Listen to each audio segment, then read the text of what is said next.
ونصلی علی رسول الکریم اما بعد اعوذ باللہ من الشیطان الرجیم بسم اللہ الرحمن الرحیم۔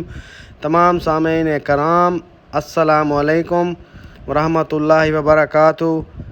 میں امید کرتا ہوں آپ سب لوگ خیریت سے ہوں گے۔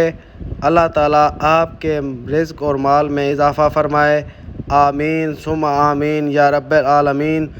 آج ہم بات کریں گے خواب میں حج کرنے کے حوالے سے۔ حضرت ابن سیرین رحمۃ اللہ علیہ فرماتے ہیں کہ اگر خواب میں دیکھے کہ اس نے حج کیا تو حق تعالیٰ اس کے نصیب میں حج کرے گا۔ اگر بیمار یہ خواب دیکھے تو شفا پائے گا۔ اگر قرض دار دیکھے تو قرض سے فارغ ہوگا۔ اگر مسافر دیکھے تو وطن کو سلامتی سے واپس آئے گا۔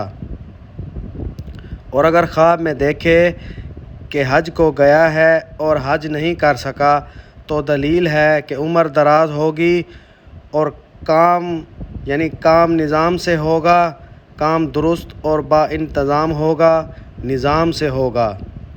حضرت ابراہیم کرمانی رحمۃ اللہ علیہ نے فرمایا ہے کہ اگر خواب میں دیکھے کہ حج کو گیا ہے اور حرم شریف میں لبیک کہتا ہے تو دلیل ہے کہ اس کو ڈر اور خوف ہوگا۔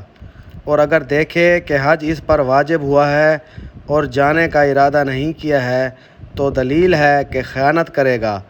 اور اگر دیکھے کہ عرفے کا دن ہے تو دلیل ہے کہ کسی سے صلح کرے گا۔ اور اگر دیکھے کہ خانہ کعبہ میں نماز پڑھتا ہے تو دلیل ہے کہ وہ بزرگوں سے نفع پائے گا اور اس کا کام بہتر ہوگا۔ حضرت جعفر صادق سلام اللہ علیہ نے فرمایا کہ خواب میں حج کرنا 7 وجہ پر ہے۔ اول نکاح کرنا، دوم کنیز خریدنا، سوم عادل بادشاہ کی زیارت کرنا، چہارم نیکی، پنجم نیک کام کی کوشش کرنا، ششم ثواب کی اجرت پانا، ہفتم اہل علم کی صحبت میں جانا۔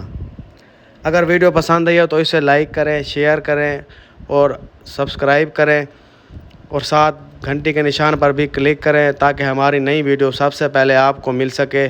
اللہ تعالیٰ آپ کا حامی و ناصر ہو۔ جزاک اللہ۔